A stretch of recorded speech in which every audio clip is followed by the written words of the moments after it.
Hey guys, welcome. Can you hear me okay? Let's get this.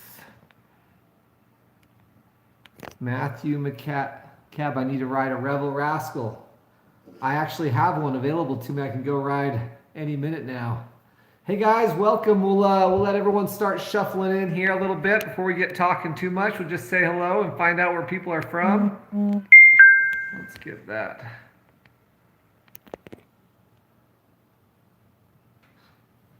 There we go. Let me just pull it up on my computer while we wait for a couple people to come in. Welcome, guys. Love doing these live chats. I wish I had more time to. I need to carve out more time to do more of these. Let's see here.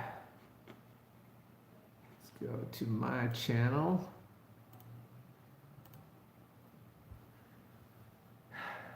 Welcome, everyone. We'll just let everyone kind of shuffle in here. Let's see here. So excited to talk about the Santa Cruz Hightower tonight. Really cool changes made to that bike. We're also going to talk about the video I uploaded today. If you haven't seen it, go check it out. It's on the channel.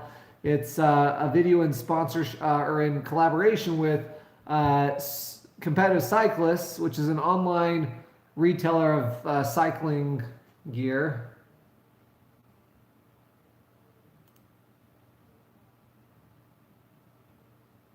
Lifted Adventures, what's up, man?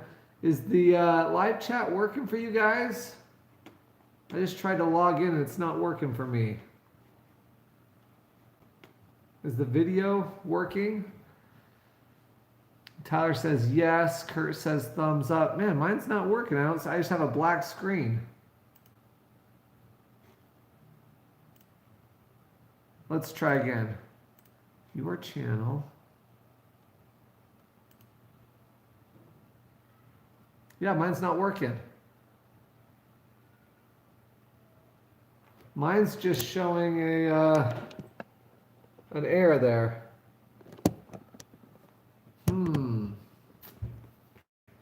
Well, I wish I was more computer savvy. I'd really like it if this was working. Can you guys still hear me? Man. YouTube. Bear with me just a minute, guys. Hang tight. I'm going to see if I can get my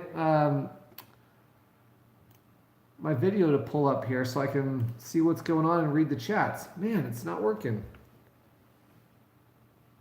All right. Well, we're going to try to do it without me being able to see what's going on. We'll see how that goes. I'm going to pop this chat out real quick.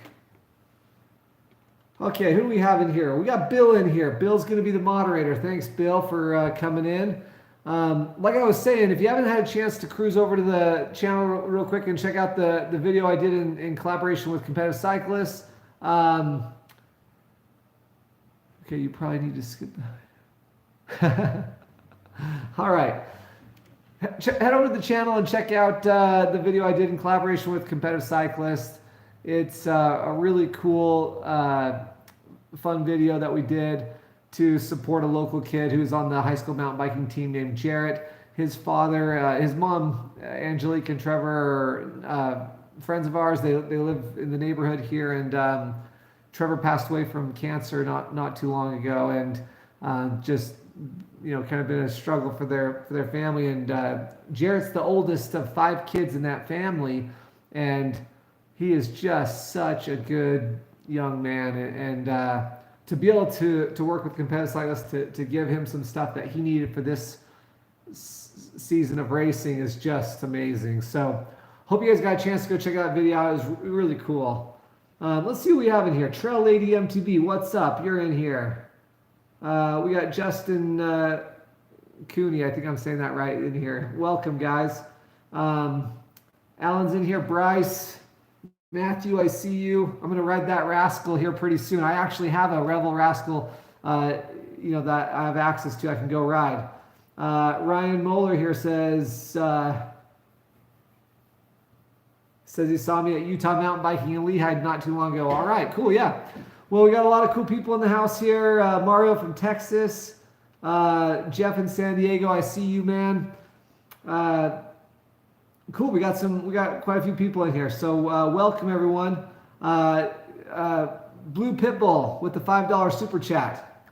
Thank you, sir. I appreciate that. He says, thanks for always answering my questions. Hey guys, I try to answer everybody's questions as best I can in the description or in the comment section below the video. So it takes up a ton of time and I'm happy to do it. So if it can help you move a little bit closer to the bike decision you need to make to figure out which bike to buy, then I'm glad to help out. So Pitbull, thanks for the $5 super chat. Appreciate it. Also, if you guys haven't noticed, I'm wearing a splint. I ruptured my tendon on my pinky finger, which is probably going to require surgery. It's so frustrating, man.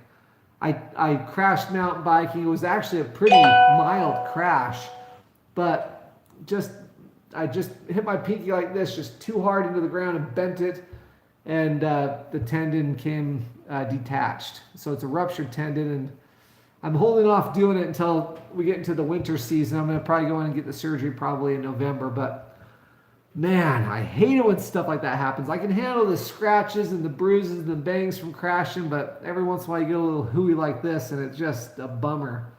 All right, so first things first, let's talk Santa Cruz Hightower. Anybody who has any questions, lay it on me, and we're going to try to address it right here. Man, it's such a cool bike. It descends like, for those of you who haven't ridden one, it's like you're descending on a cloud. It's unbelievable. The way that Santa Cruz lower link works, that VPP lower link, the way it works is just so smooth. It's incredible. There's really almost nothing else like it. I know the Evil bikes with that Delta Link, they descend in a really incredible way also. I'd say those two bikes, though, kind of are the standard for just super plush descending bikes. Yeah, so let's see some of your questions. Okay, McGill says, Jason, what level of consistency do you apply when it comes to suspension setups from bike to bike? Some are firmer, some are stiffer. How do you make that decision to stray from the norm if that's the case? So I aim for 25% sag on all my bikes as a starting point, unless recommended or someone says something specific, from the manufacturer, or either the bike shop or the manufacturer says something specific. Other than that, I'll just do the 25%. Hey, can you find my little tool thing that I use to set sag? A little measuring stick. I want to show these guys what it is. So I do about it takes me about 20 to 25 minutes to set up my bikes when I get it to my house. I usually have it for a day before I go and ride it. Sometimes I only get one ride on a bike. Other times I get multiple days. Like right now, for example, I have the new Yeti SB140. I've had that thing for 4 or 5 days. And, I've ridden it a couple times and it's super fun to ride. But the first day for about 20 minutes, I just set it up, try to aim for 25% sag in the rear and 20-ish% sag in the front. But ultimately what I want to do is I take my bike, and you guys should do this too when you demo a bike, or if your current bike's not set up this way, set it up to where you think it ought to be, or if you have a recommendation from, like I said, from the bike shop or someone else, start with that and go outside. And what I do is I try to compress the front fork and the rear shock as hard as I can without bouncing the tires off the ground. And I'm looking for about 90% in the rear of the full stroke, and then about 80% of the full stroke on the fork. The reason why I do that is because most of the trails I ride, that will give me a good indication of me getting full travel when I go and ride. So that's the first thing I look at. And then I want to speed up the fork so the fork's rebound is a little faster than the rear. And then I set up both front and rear to be as fast as I can get without it feeling like a pogo stick. I want that shock to extend back out after its first bump out on the real trail. I want it to extend to full length as quick as I can without feeling too choppy or getting bucked off the bike. So I prefer my bikes to be really fast. So I like a little bit more air pressure if I can get away with it, and more rebound if I can get away with it. Because it makes the bike feel really lively and poppy. Now, if I'm going to go ride some super gnarly stuff, I want to ramp up the compression so it's the fork especially, excuse me, so the fork stands up taller when it dives. You know, I don't want it diving all the time. So his question, sorry, that was long-winded. His question is, what do I do to set up the bike? That's the first thing I do is I want it to be as poppy as I can get it to be, so it's fast, but still get full travel out of the bike.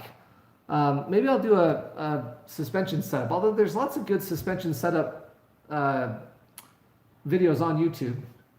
Anyway, McGill, thanks for the question. Let's hop back into the chat here. Brady Hall says, keep it up, Jason, including the weight is awesome. Oh, including the weight of the bikes. Yeah. Brady Hall, thank you for the $10 super chat. Really appreciate that. Yeah, I'll try to remember to do that, Brady. Is in all my videos, I'll try to include the actual weight of the bike. I'll put it on the scale and I'll weigh it. I know that's helpful when I was out shopping for bikes too, especially when I can't get my hands on them. Drinking Schweppes ginger ale tonight. So good.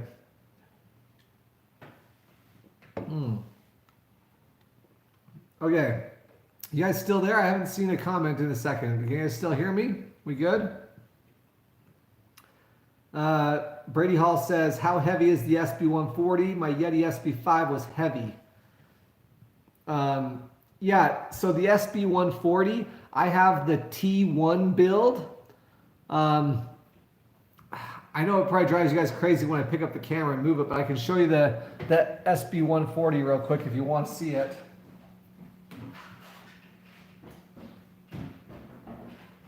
So here it is. This is the SB140 that I have right now. It's the T1 build drivetrain. Hope you guys can hear me still there. Sorry, that might make some of you sick me picking up the camera like that. But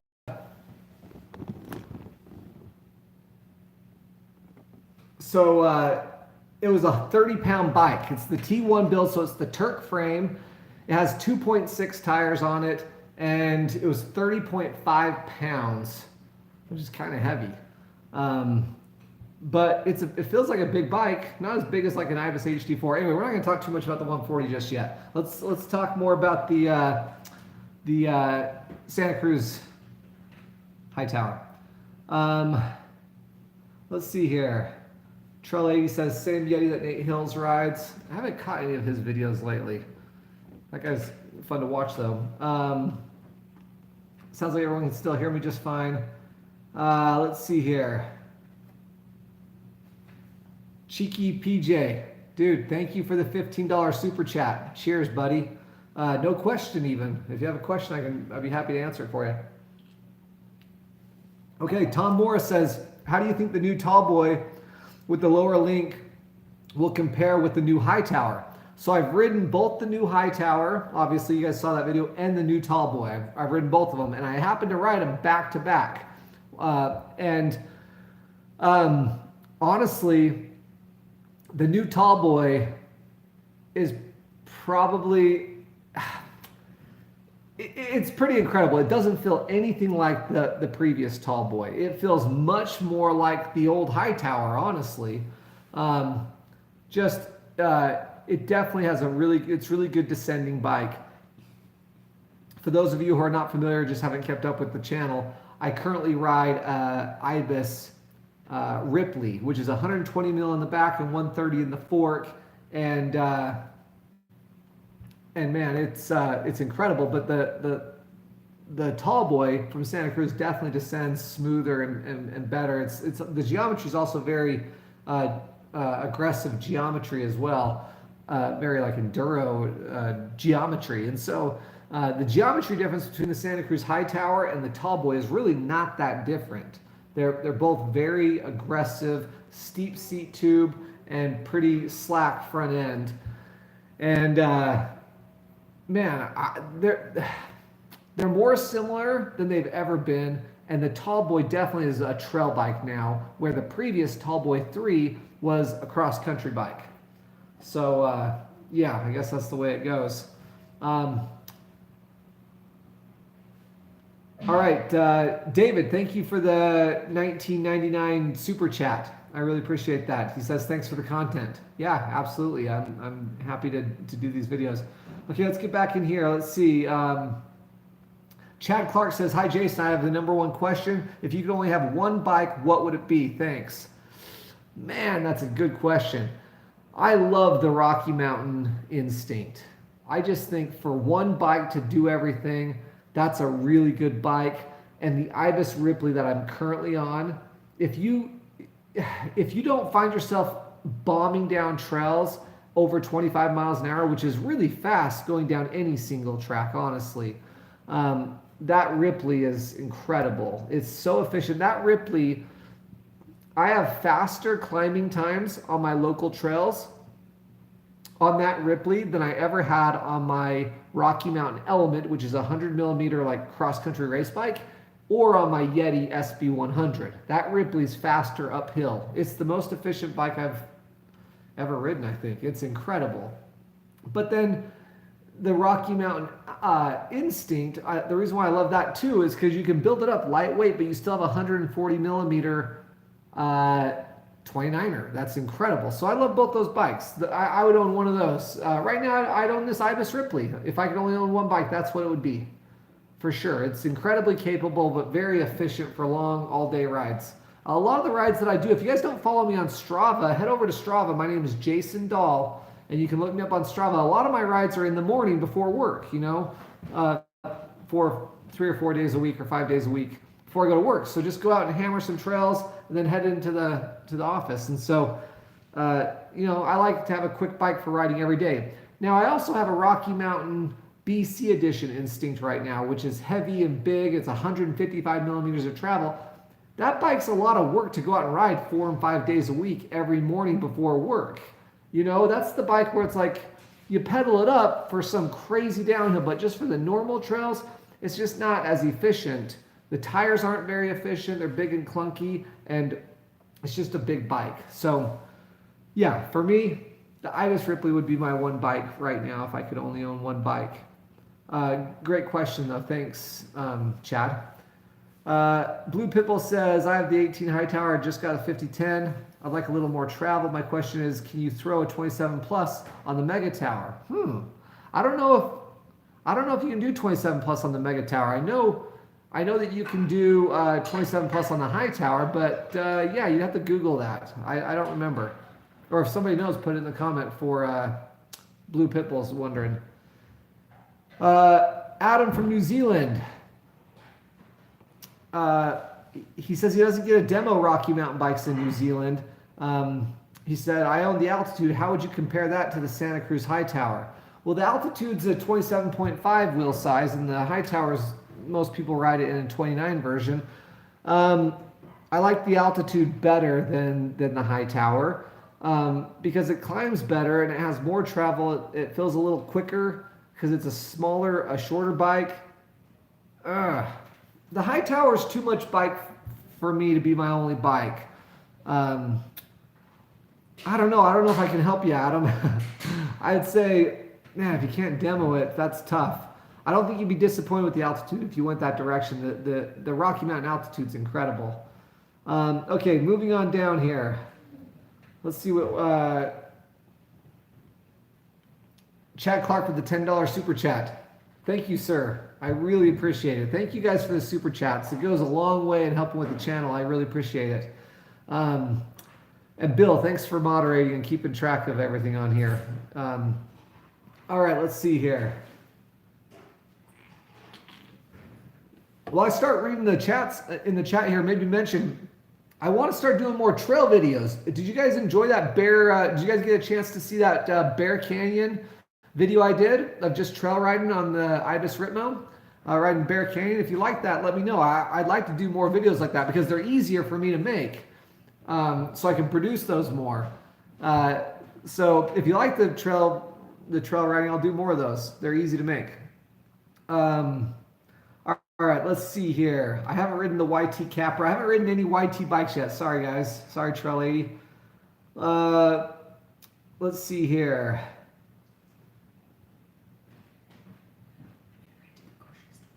Okay, let's see. Kurt's saying get the 140 mil fork for the Ripley. You know what? If the Ibis Ripley was my only bike, I would swap out the Fox 34 for a RockShox Pike. Some of you might not love to hear that, but that's what I would do. And I'd go 140 millimeters travel on the fork. RockShox Pike, 140 mil. I think that would be a killer do anything bike. And you could still build it up pretty lightweight. Marco says, hi Jason, so is the Tallboy comparable to the Trail 429? No, it's not. The Trail 429's geometry is a much steeper head tube angle. I don't remember off the top of my head, but it was like 67-degree head tube angle. It has a much more cross-country feel to it. The new Tallboy is like a 65.5-degree head tube angle, as I recall. It's very slack for a 120 mil travel bike, and so it just lends itself to being this incredible descending bike. You feel like you're just charging on it, like on a big enduro bike, but you're only on a 120 mil travel bike. It's kind of a neat thing, that Tallboy. My only gripe with the Tallboy, and you guys will maybe hear this in my voice a little bit when you watch the Tallboy video that will probably be released here in like a week or two. It's like a 30-pound bike. So like it descends really awesome, but the reality is you could go get like a 140 mil travel bike that weighs 30 pounds also. Like you could get an Ibis Ritmo. So the Tallboy that I demoed weighed about the exact same as an Ibis Ritmo. But the Tallboy cannot hang with the Ritmo on the descents and the chunky stuff. So, you know, if I'm going to buy a 120 mil travel bike, I'd like it to weigh less, you know.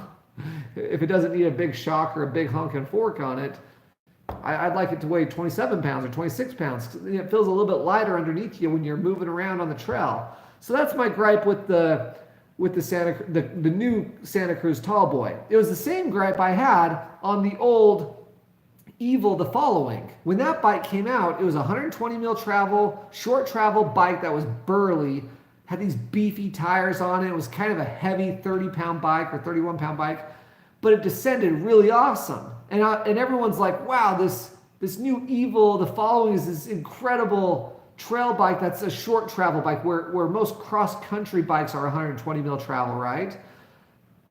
But my point was like, well, yeah, but it doesn't descend any better than like 140 mil travel 29er with actually a beefy good fork on it that's really going to save you in a crappy situation. So I don't know. I don't get the 30-pound 120 mil travel bikes. My my Ibis Ripley weighs 25.5 pounds. And it descends awesome. I mean, the Tallboy's marginally better, but it's also 5-6 pounds heavier. That's insane. So for climbing and going riding all day long, I don't know. For me, the Tallboy's a pass. But your mileage may vary. All right, sorry, I'll get back to these comments here. Okay, Brandon Lloyd says, how do you compare the new Hightower to the Ritmo? That's a video I really want to make. The new Hightower compared to the Ritmo. The Hightower doesn't climb as good as the Ritmo. No doubt about it. I would love to go out and ride them back to back on the trail, switching with somebody else on the trail to get a real feel. But I've owned the Ibis Ritmo for the last 4 or 5 months. In fact, I just sold it like a week ago. But I don't think that Hightower climbs as well. And then descending, I wouldn't necessarily say it descends better. I mean, it does descend better than the Ritmo. That's not to say that the Ritmo doesn't descend well. It's just they feel different. That's the best way to describe it. In fact, on my video, I think I did say it descends better than the Ritmo. And in the editing process, I remember thinking, I don't know how truthful that is. Because, yeah, technically, the new Hightower descends better. But better, the word better is so relative. I don't know. That's why these videos are so hard to do. And that's why I like to do these live streams for the people who are willing to hop in the live stream and deal with the nuances of a live stream, like all the problems with the live stream, like me blabbering for however long this live stream is going to go. But yeah, it's smoother. It takes on every next equation on the trail, each obstacle on the trail, each bump or rhythm, probably better than that Ritmo, probably. But the Ritmo has a livelier feeling to it, and it's not going to get overwhelmed. There's not a trail where the Hightower is going to be like significantly better than the Ritmo. It just rides it different, okay? I guess that's the best thing to say. And I didn't have that same, poppy feeling with the Hightower. It wasn't a muted, dead feeling completely, but it was muted. It was definitely toned down quite a bit. But I don't know. Maybe I'll do a video and try to organize my thoughts better, Brandon. So I don't know if I answered your question, but let's see here. Also, I wanted to mention this too. So this Yeti SB140 that I have right now has the new XT 12-speed drivetrain. Shifter, cassette, derailleur, everything, the whole bits. And man, I loved it. I rode the SB140 and the SB130, the 29er, back to back 2 or 3 days ago. And the SB130, the 29er, had GX group set on it. And the SB140 had the XT new 12-speed group set. And without a doubt, the XT shifts smoother. The actual contact point of the lever feels better than the GX. And overall, I would definitely get XT over GX, which was crazy because I rode XX1 and XTR 12-speed back to back in the spring, and I preferred the XX1. So, man, you can't trust anything anybody says, I guess, because I said I liked SRAM better on the high-level XX1 and XTR stuff, but on the GX and XT stuff, which maybe GX is more comparable to SLX, which I haven't ridden yet, but the XT stuff was awesome. I really liked it. I just want to mention that real quick. All right, let's see here. Oh, Mike Pfeiffer says +1 for the trail video. Sweet. It sounds like, and Marco, you like the Bear Canyon video too. Yeah, if you haven't seen the Bear Canyon video, that was super fun to make. And yeah, I'll probably start doing more trail videos, or I'd like to anyway. Let's see. Let's see what else is here.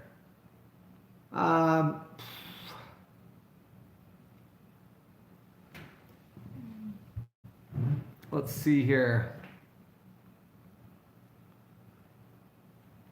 Any other questions about the Hightower? The Hightower, also that lower link, also, I think it's something that, I mean, for those of you who own a lower link, maybe you could weigh in on this, but it seems like that lower link would collect a lot of garbage up in there. I know they have that little fender back over the rear shock of that Super Deluxe shock, but it seems like you'd pile up a lot of stuff in there. That's another thing that would concern me a little bit about the bike. And then the last thing I want to mention, I never say this in any of my videos, and I get a lot of criticism, frankly, for not being more negative or critical about my bike reviews. But the things that I would be critical of on the Hightower was a couple things. And I don't like to say this in the video because I think it kind of taints the video, because it's a very personal preference that's not overly relevant to the content of the video. But number one, I didn't, I wouldn't buy a Hightower, but that's because I don't like either one of the colors, which, like it or not, that's a factor for me a little bit. Number two, I thought, I just lost my train of thought. I apologize. Yeah, the color is a problem for me. And then the lower link, I would worry would collect a lot of garbage up in there. And that's, that's concerning for me as well. I don't like the, I think it came with a RockShox reverb. I'm trying to remember what lever it came with. But the lever was digging into my thumb the whole time. So I guess I could swap that out for a wolf tooth lever. But, I mean, there's a few little things I didn't love about it. But there's some other things I really loved about it. But yeah, I mean, that's the way it goes sometimes, right? Okay, let's see what else is on here.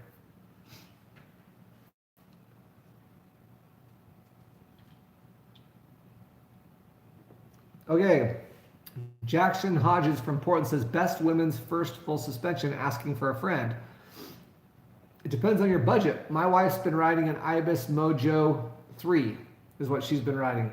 I would say get something small. If she's in between sizes, err on the smaller size, in my opinion, because it'll give her a little bit more confidence. She can move around on the bike a little bit.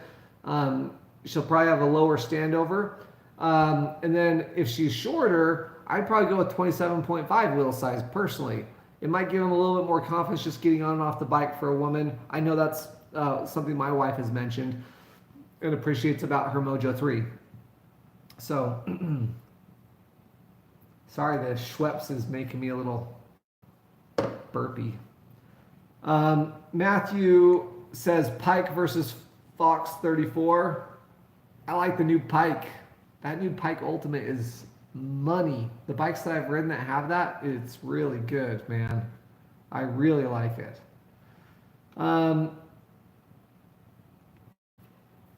Okay, let's see here.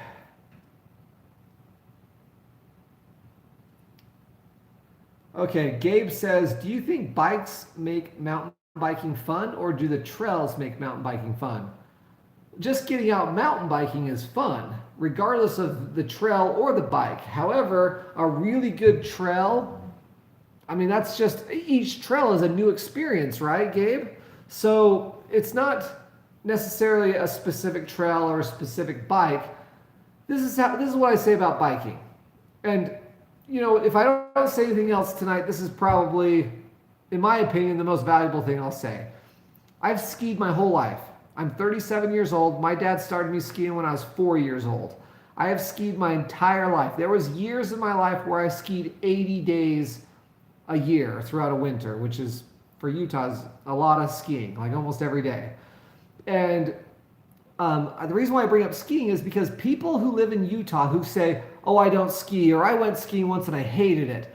Well, that's because you had crappy gear. I guarantee you didn't have the proper gloves or helmet or goggles or clothes, so you were cold or uncomfortable, or your goggles were feeling funny on your face, or they were fogging up, or they had scratches on them, or they were crappy lenses that you can't see very well. There was some aspect of your wardrobe that was bothering you. Your hands got cold, or you got too hot and sweaty, whatever your excuse is. I think that's the problem. Or they had crappy skis and boots that were uncomfortable, boots that got them cold, boots that didn't have enough support in the right spot. On a ski boot, you need your heel to be locked down in the boot. For those of you who ski, you probably know what I'm talking about. You don't want your heel to lift at all, because all of your turning to carve a ski comes from that boot. And so anyway, if you have crappy gear, you're not going to have a good time. That's what I think. So does it make the bike? Is it the bike that makes mountain biking good, or the trail, or whatever? Look, just getting out mountain biking is good, but I think if you're going to be a mountain biker, commit to it. Get in shape so you can go out and pedal really hard. There's nothing worse than being out of shape and going and doing a 2,000 or 3,000 vertical foot ride, and the next 2-3 days you pay for it, and you're hammered, and you're lactic acid in your legs, and you can't walk or whatever. But being consistent and getting out and riding a lot, and committing to it, buying a good bike, you know, and everyone's budget is different. Some people can afford an $11,000 bike. Other people can only afford a $1,500 bike. I would say buy the most expensive bike that you can reasonably afford. If that's a $900 bike or a $9,000 bike, it doesn't matter. I would say just get the best stuff you can, and then get a good helmet, get good gloves, get a good hydration system, whether it's just a water bottle, whatever, and get the things that are going to make your experience more enjoyable, okay? Because you don't keep your experiences, you keep your memories. And if your experiences are crappy, your memories and your idea of mountain biking is going to be crappy. Just like the people I talk to who live in Utah their whole life and never ski. They say skiing's no fun. I can't even believe it. Sorry, I'm on a soapbox right now. I'm kind of going off. Yeah, it's a good bike and ride awesome trails, but ultimately getting out and riding is the real deal. Even if you're on a $300 crappy bike, just getting out riding is pretty incredible. Experiencing nature, getting some exercise, whatever your situation is, rant over. That's it. Buy good gear though. That's what I would do. Okay, JDAZ Mountain Biker says, can you talk about the new geometry on these bikes, specifically the longer reach?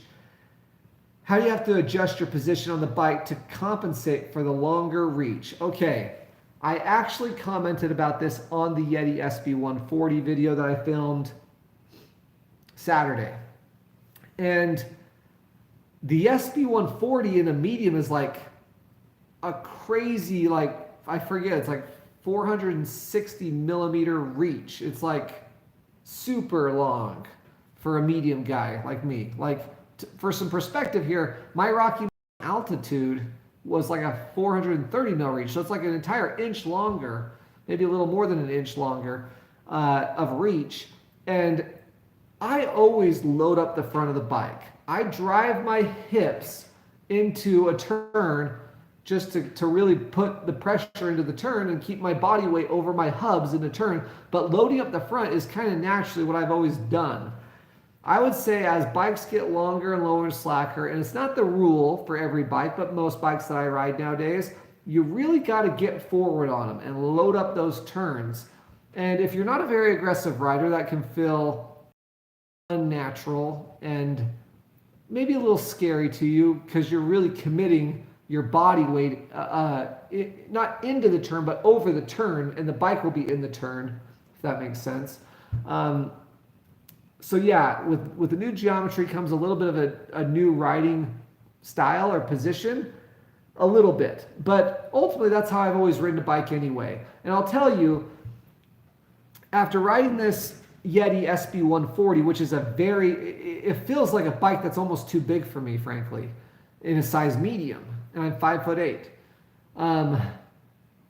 It makes my Rocky Mountain altitude feel like a smaller size, even though it's still a medium, but I feel more confident on that older. I prefer the geometry from like a year or two ago, honestly.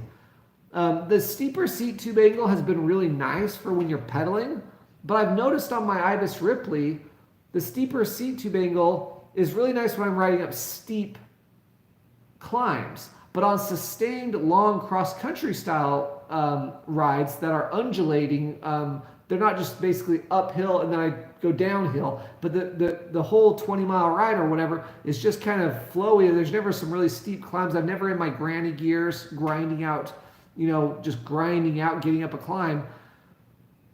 I think it's actually too steep of a seat tube angle. I'm too far forward. And so I really appreciate actually a little bit slacker seat tube angle, for that type of stuff. But yeah, I would pick the geometry of my Rocky Mountain altitude over the geometry of this new Yeti SB140, which, man, I might be the last person on planet Earth who says that, but that's the reality. I think the seat tube angle on my Rocky Mountain altitude was 74 degrees, and the head tube angle was 66 degrees or 66 and a half. And I think this Yeti SB140 that I have here, it's a 70 degrees seat tube angle, so 3 degrees steeper. So from the bottom of your bottom bracket where your cranks go in, up to the top of where your saddle's at, that in relationship to, I think, the chain stays, 74 here, 77 here, obviously. I think I prefer the slightly slacker. Now, I'm 5'8", I'm not, so my saddle's not very far away from the bottom bracket. My buddy Luke is 6'5". He rides an extra large or an extra large. He used to ride an extra large tall boy. Anyway, his saddle is 8 inches, or I don't know how many inches, significantly higher than mine.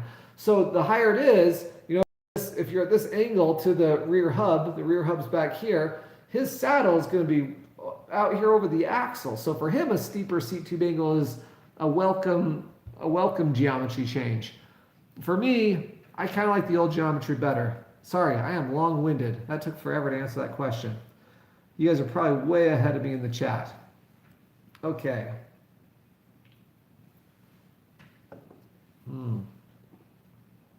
Thanks for all the questions, Guy. This is I'm glad that we're able to cover some of these topics. I hope you guys are enjoying this.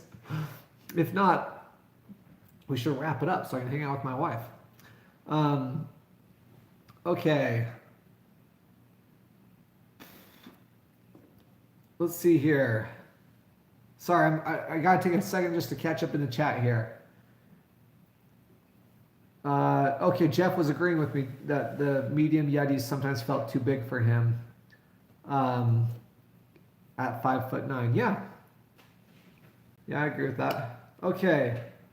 Let's see. Kyle says, Jason, I'm a local rider. Hey, how's it going? I used to race and still ride a 2012 Superfly. I'm working with Salt Cycles on getting a new bike. Hey, nice. Thanks for supporting me. Also, I should just plug Salt Cycles one more time. I've worked with a ton of bike shops. So when I first started this channel, geez, almost 3 years ago, I can't believe that.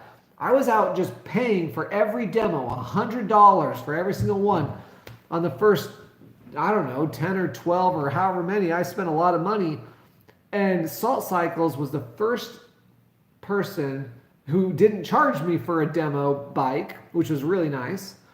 But they also, about a year ago, so about 2 years into this thing, about a year ago, Chris, the owner of Salt Cycles, said, hey, Jay, we want to help support you in any way we can. We'll help you get some discounts on stuff that you need, product or gloves or helmets or whatever I need. And man, they've been really great to me. And the other good thing is they've got a ton of product. Like they have a ton of Yeti, Pivot, Ibis, Transition, and Cannondale are the brands that they carry. And they have a lot of it in stock. So I can refer people either on the video or just people like my friends and family to go up there and they're going to get treated well and they have the product there to help them. So anyway, it's good to hear Kyle. I think it's Kyle in here that says he's getting a bike from Salt Cycles. Yeah, Kyle. Anyway, your opinion, please. He says, which bike should I get from Salt Cycles? The Yeti SB130, the Ripley, or the Trail 429? I've owned the Ripley and the Trail 429. I've ridden the SB130 a handful of times, including last Saturday I rode the SB130. I would say the SB130 and the Trail 429 feel more similar out of the three. The Ripley, I mean, I would go with the Ripley personally. If it sounds like you ride Corner Canyon a lot, Little Cottonwood Canyon, Park City, you ride the Crest Trail, I don't think you'd be disappointed with the Ripley. Go tell Chris you want a Ripley and put a pike on it. Have him swap out the Fox 34 for you and put a pike on it at 140. Dude, you'll be the cat's meow is what you'll have. That bike would be sick. In fact, I'm probably going to take the 34 off of my Ripley and go get one. And go get a pike. Okay. George says, hi, Jason. I live in Provo. Hey, a lot of locals tonight. That's great. Oh, no, you're just in Provo for the weekend. Suggest a 2 or 3 hour loop must-ride trail in Corner Canyon.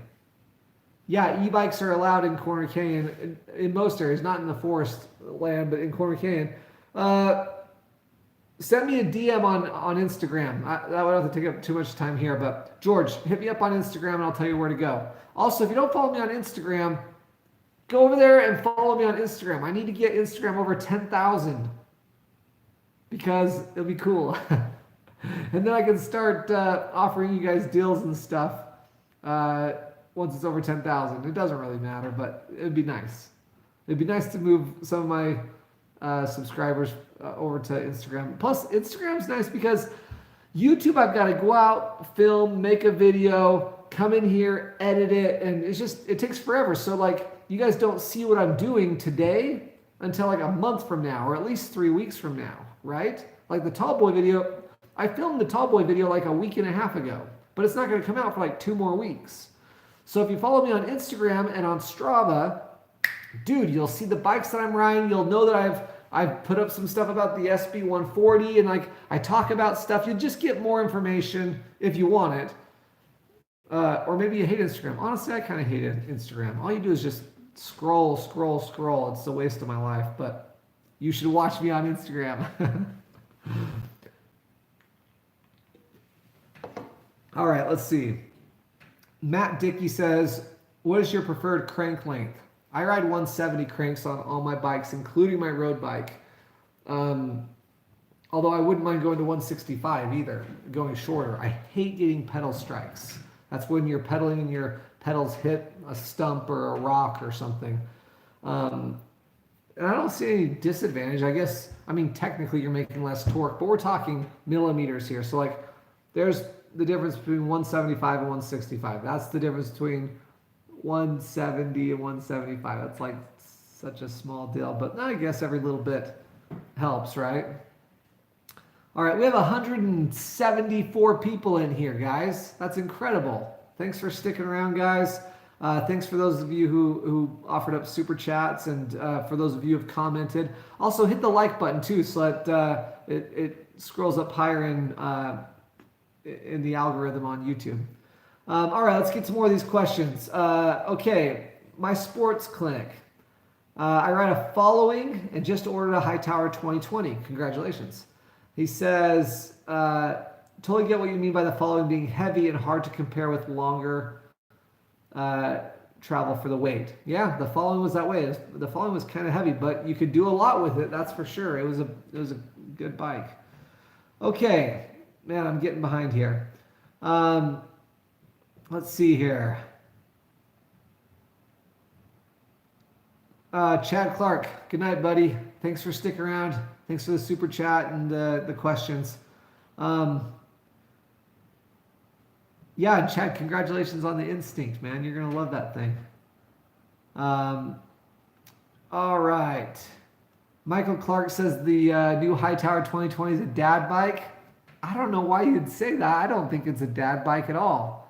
When I think of a dad bike, I think of like a old Cannondale 29 or whatever they were called, or like a Trek Fuel EX. That's like a dad bike.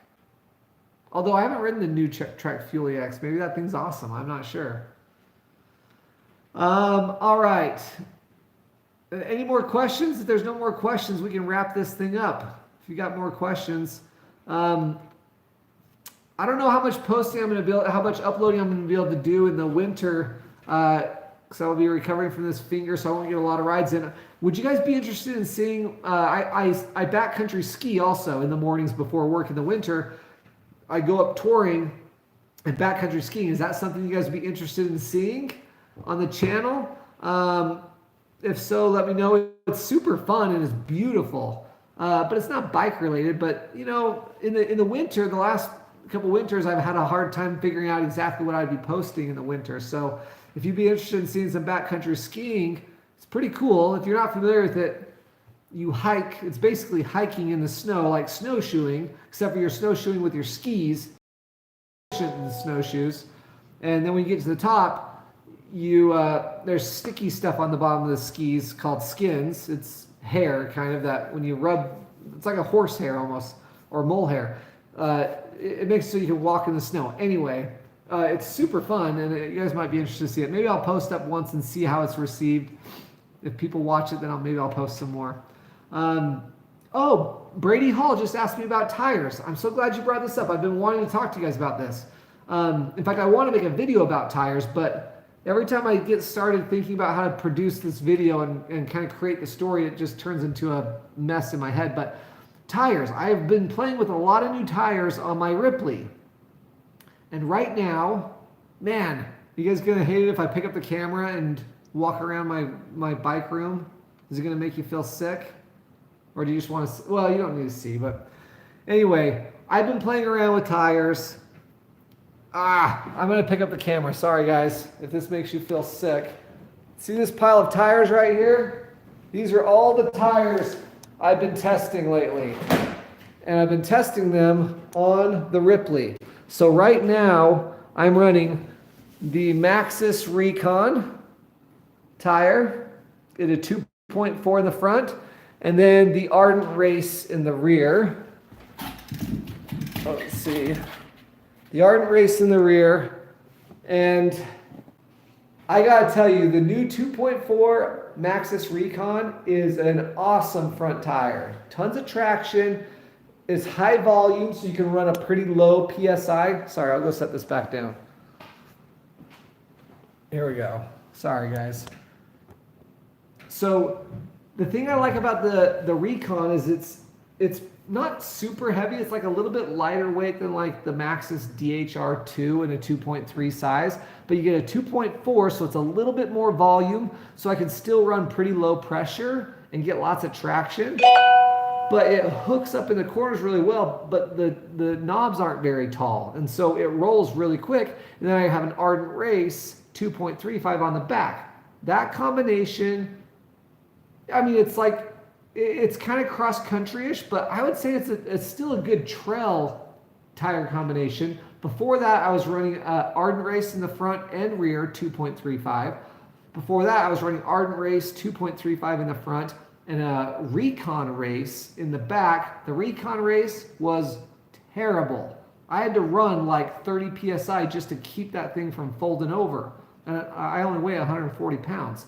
So the setup I have right now, Ardent Race in the back, Recon 2.4 in the front, it's pretty rad. Now when the trail starts getting really fast and really steep, the Ardent Race in the back doesn't have a ton of braking traction, but it's a 120 mil travel bike. I think for that bike it's perfect.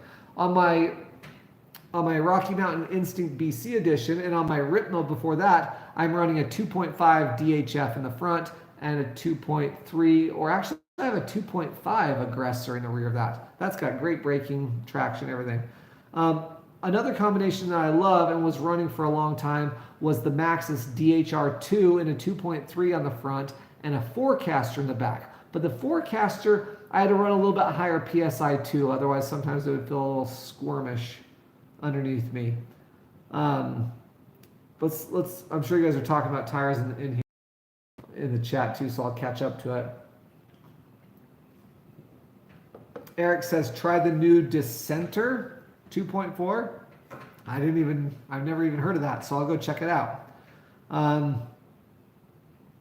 Would there be any point putting a Recon on the Hightower for trail? I just wouldn't buy the Hightower, but so for me, I guess I wouldn't, because I wouldn't have a Hightower to put it on. But yeah, I think it would be all right. I think it'd be okay. Actually, the Yeti SB140 that I have at my house right now has a Recon on the back. And I rode some pretty steep trails, and I noticed that I lost traction a little bit on the back, where I wish I would have had a little bit more traction. Let's see here. What are you guys saying about tires? What am I missing here? Oh, Tom says, I love that I have my bikes underneath the family photo. You got to put a picture of your family above the mantle in your house, above the fireplace, right? Have you guys never seen my family? I will show you my family. This is my family. Well, this is my family like, I don't know, a year or two, almost a year and a half ago. So, yeah, that's my family. We have 3 kids. My wife and I have been married for 14 years. And we have 3 kids. And we're done. Hey, that's what I should tell you. I got a vasectomy like 2 months ago. Oh. I think we talked about that on a live stream, actually. We're not talking about that today, but anyway, yeah, that's my family. Gotta have a picture of your family hanging up in your house, for crying out loud. Okay, more tire talk. How do I feel about the WTB Vigilante? I've never ridden the WTB Vigilante. Let's see.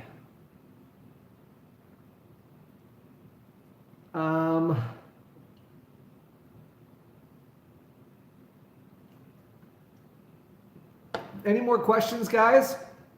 Okay, so Velvet Midget says, did you feel the new Hightower back end felt really dead?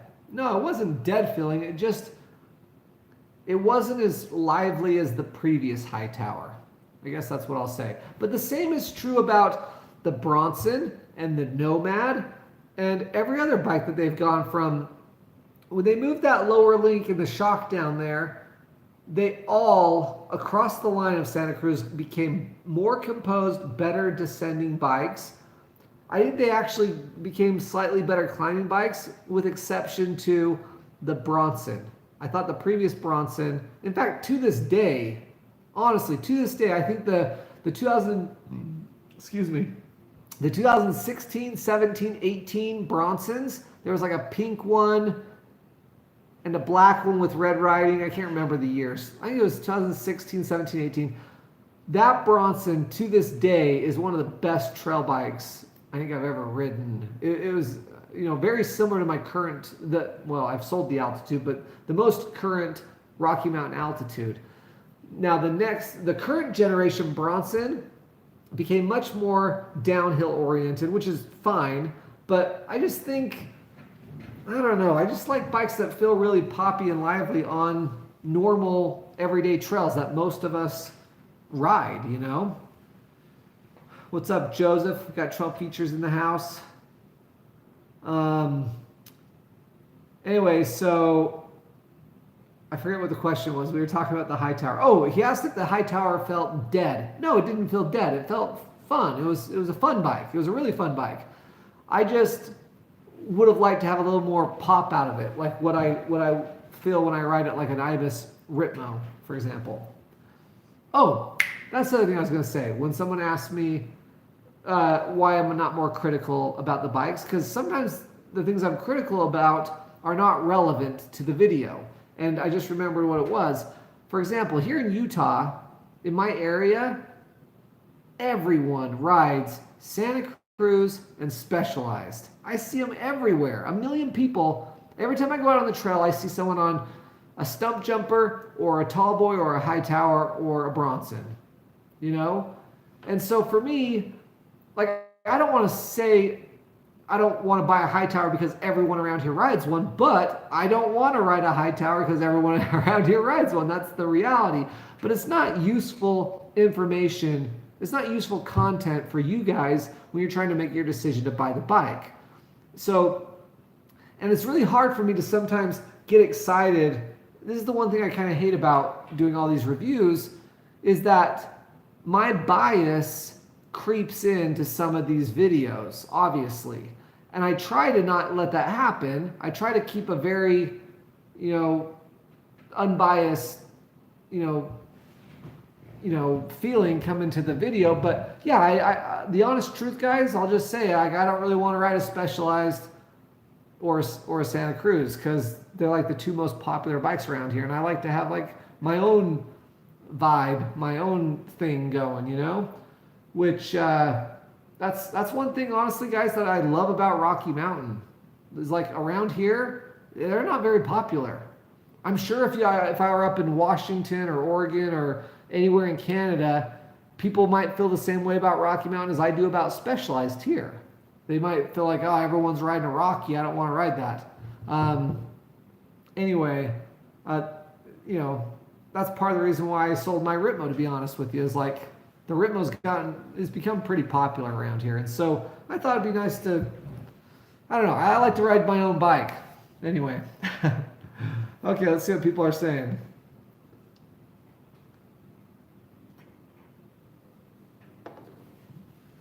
Okay. Have I had a chance to ride the new Tallboy? Yes, Tallboy video is coming. RK says, I'm thinking about getting a new Ibis Ripley. What wheels should I get? If you're local, call Salt Cycles and get their custom carbon wheels. They're lighter weight than anything else out there. They have an awesome warranty and they're affordable. They're less money than most anything else you'll find. Let's see here. Looks like you guys are going on about tires. Sean says, Tallboy or Ripley? You need a demo on both and see for sure. I like the Ripley better. Brady Hall saying, I need to check out the new Trek Fuel. It's better than the old version. I believe you. I just need to track down a Trek dealer and test ride it. What bikes do you guys want to see next? Do you guys want to see different brand bikes? Do you like the bikes I've been riding? Steve Boyle, thank you for the $5 super chat. He says, hey Jay, great video today. Nice thing you did for Jarrett. Yeah, wasn't that exciting? That was awesome. I'm so glad that we were able to do that. His mom, Angelique, practically in tears, just told me. In fact, I should say this. Jarrett, he's only 14 years old. He wrote me a thank you letter. He like took the time to write out an actual letter. I don't know, maybe his mom made him do it. I'm not sure. But he's just a thoughtful kid. I was really stoked to do that video. Yeah, if you guys haven't had a chance to check out that video, I want that video to do well so a lot of people can see it. In fact, I want more YouTubers to connect with either Worldwide Cycles or Competitive Cycles or whoever and do like some sort of giveaway or just come out and help them on their own, whatever it is. Wow, look at all these guys going off on what bikes they want to see. MTB Savant. Dude, have you been posting, buddy? I feel like I haven't seen you post in a while. MTB Savant says, I think most people are overtired. Yeah, they are, because most people, including me, but everyone needs to learn how to turn better, And so we think we need a downhill tire, a DHF on every single bike. The freaking Yeti SB100, you know this, MTB Savant, forget your first name. You had a Yeti SB100. It comes with a DHF on the front and an aggressor on the rear on a 100 mil travel bike. It's like, I think that's dumb, but your mileage may vary. You might like that kind of stuff. I think once you get comfortable on a bike and really learn how to turn and drive a bike through a turn and really, I think what most people feel, honestly, is they feel, so you have your center lugs, then you have your transition lugs, then you have your actual outside lugs. That are the last lugs that follow the casing of the wall. I need to make a video about this. I think what people feel is they feel the transition from the center lugs to the transition lugs. And they feel that, and then once they go off the transition lug in their turn, they're like, ah! They feel like they're going to dip lose the front end. And what's really happening is they're transitioning onto a more aggressive lug out there next to the casing that actually hooks up even more and carves the bike through the turn. I don't know. I'm not a professional mountain biker, but I've been mountain biking for a long time, and that's my 2 cents. Plus, having a faster rolling tire is just easier to pedal around all day, too. But then you run into protection problems. I get that. People who blow up tires and blow up rims and stuff. All right. So there's a ton of bikes here on this list that people want to see. Evil, Ritmo, a Jeff C, a Top Fuel, a Canyon Spectral, a Gorilla Gravity. I don't know what the name of my floor stands are. I think they're just generic floor stands. I just got them at the bike shop.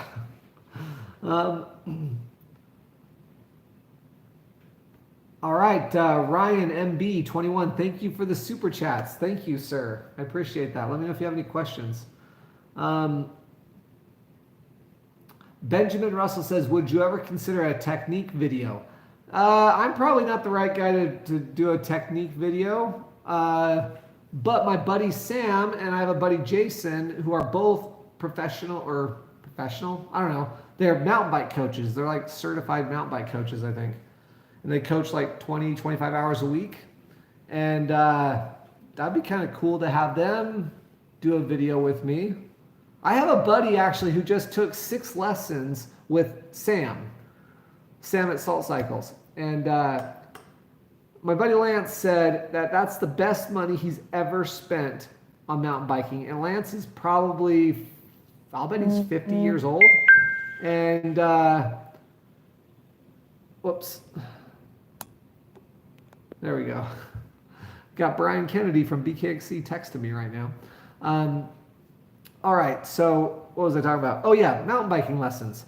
Anyway, Lance is in his 50s. He's been riding forever. Very strong rider. Very, very good, strong rider. But he has lacked a little confidence descending.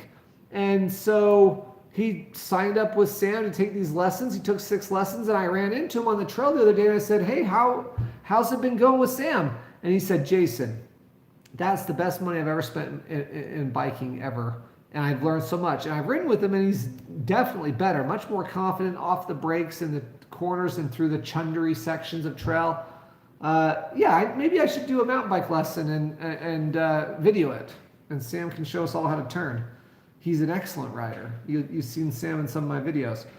All right, back to the thread here. MTB Go says, does Salt Cycles give a discount on rentals if we mention Yum Yum? Absolutely they do. Go in there and tell them Yum Yum sent you if you're from out of town and you want a demo, or maybe even if you're local. I'll bet you they'll give you a little discount or do something nice for you. But even if they don't, you should support them. They are such good guys. They're the best. Chris and Amy, his sister Amy, they run the shop together and they're just awesome. Velvet Midget, thank you for the $9.99 super chat. I really appreciate it. That really helps the channel. All right, let's see here.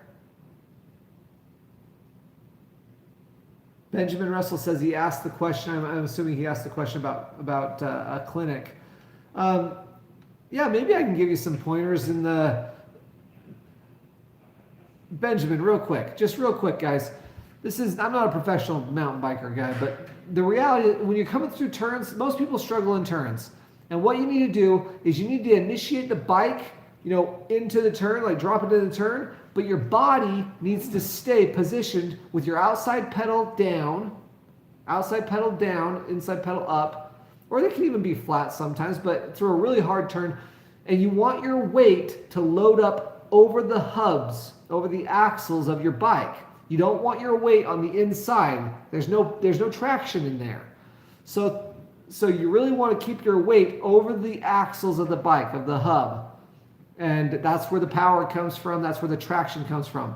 If the weight's, and honestly, there's a ton more traction in your front tire than you realize. If you're newer to mountain biking or if you just don't mountain bike a lot, some of you are probably listening thinking, we don't need to hear this. But Benjamin asked, you want to keep your weight over the axles, the hubs of the bike in a turn.